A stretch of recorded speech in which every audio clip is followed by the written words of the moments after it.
আসসালামু আলাইকুম, ডাক্তার সোহান বলছি। আজকে আমরা কথা বলবো হচ্ছে ফ্রোজেন শোল্ডার। অর্থাৎ এই ফ্রোজেন শোল্ডার হচ্ছে আমাদের যে শোল্ডার জয়েন্ট আছে সেখানে সাধারণত ইনভলভ করে। ফ্রোজেন শোল্ডার সাধারণত তিনটা স্টেজে হয়। প্রথম হচ্ছে পেইনফুল থাকে, অর্থাৎ সেখানে অনেক ব্যথা হয় এই শোল্ডার এরিয়াতে।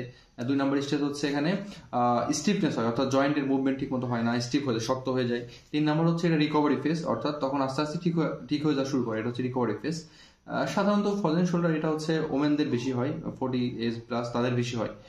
কিছু কারণে এটা হতে পারে, যেমন ডায়াবেটিস মেলাইটাসের কারণে এটা হতে পারে। তারপর হচ্ছে ট্রমা, শোল্ডারে কোনো ট্রমার কারণে হতে পারে। অনেক সময় স্ট্রোকের থেকে হতে পারে।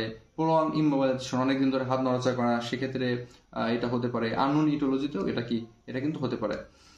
এখন এই ফ্রোজেন শোল্ডারটা সাধারণত পেশেন্ট কি নিয়ে প্রেজেন্ট করবে? পেশেন্ট বলবে আমার প্রথমে এরকম ছিল, কয়েকদিন হাত ব্যথা, মানে শোল্ডার এটা ব্যথা, এই রিজনটা ব্যথা করতো, আস্তে আস্তে এখন শক্ত হয়ে যাচ্ছে, ঠিক মতো আমি মুভ করতে পারতেছি না, আমার শোল্ডারটা মুভ করতে পারতেছি না, আস্তে আস্তে আর এখন একটু আগের থেকে ব্যথা একটু কমছে, এরকম সাধারণত একটা প্রেজেন্টেশন নিয়ে আসবে।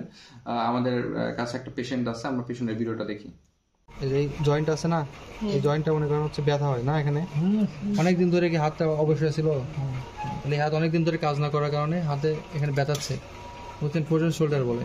এর আগেও তো একবার হচ্ছে হার্ট অ্যাটাক করছে, একবার না দুইবার। হাত কোন পর্যন্ত উঠাতে পারেন আরামে? এ পর্যন্ত আরাম উঠাতে পারে না? ঠিক আছে, বাস বাস। এটা হচ্ছে রেস্ট্রিক্টেড মুভমেন্ট, বুঝছেন? এই হাতটা ওঠান তো, পুরাটা ওঠান, বুঝছেন? এই হাতটা কিন্তু পুরাটা উঠাতে পারতেছে, কিন্তু এটা পুরাটা উঠাতে পারতেছে। পেইনফুল স্টেজ আমরা পেইন কিলার দিতে পারি, অ্যানালজেসিক দিতে পারি। তারপর হচ্ছে যখন হচ্ছে স্টিফনেস হবে তখন আমরা ফিজিওথেরাপিস্টের কাছে রেফার করতে পারি।